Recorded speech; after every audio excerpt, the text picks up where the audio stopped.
Imigresen Putrajaya telah mengadakan operasi di sekitar kawasan Bukit Bintang, Kuala Lumpur.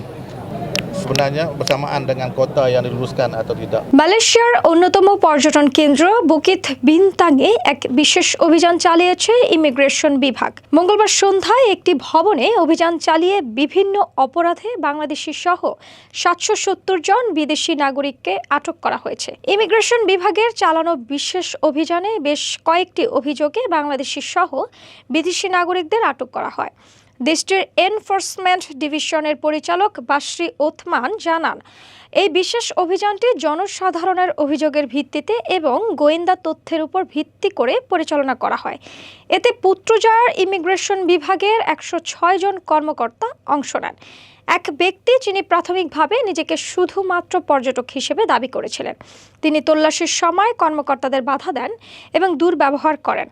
পরে দেখা যায় তার কাছে কোনো বৈধ কাগজপত্র ছিল না। অভিযানের সময় কয়েকজন অভিবাসী আশেপাশের দোকানে লুকিয়ে পড়ার চেষ্টা করেন, কেউ কেউ টেবিলের নিচেও লুকান। সবচেয়ে আশ্চর্যজনক ঘটনাটি ঘটে যখন কয়েকজন অভিবাসী গ্রেফতার এড়াতে পাশের ভবনের ছাদে উঠে যান। কেউ কেউ রেস্টুরেন্ট বা দোকানে খাওয়ার বা ঘুরতে আসার অজুহাত দেন। এই অভিযানে মোট ২,৪৪৫ জনকে তল্লাশি করা হয়, যার মধ্যে ১,৬০০ জন বিদেশি এবং ৮৪৫ জন স্থানীয় নাগরিক রয়েছেন। এর মধ্যে বিভিন্ন অপরাধে ৭৭০ জন অবৈধ অভিবাসীকেও আটক করা হয়।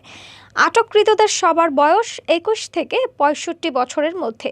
আটককৃতদের মধ্যে ১৭ জন ইন্দোনেশীয় পুরুষ ও ২ জন নারী, ৩৭৭ জন বাংলাদেশি পুরুষ, ৫৮ জন ভারতীয় পুরুষ, ২৩৫ জন মিয়ানমারের পুরুষ, ৭২ জন নেপালি পুরুষ এবং অন্যান্য দেশের ৯ জন নাগরিক রয়েছেন।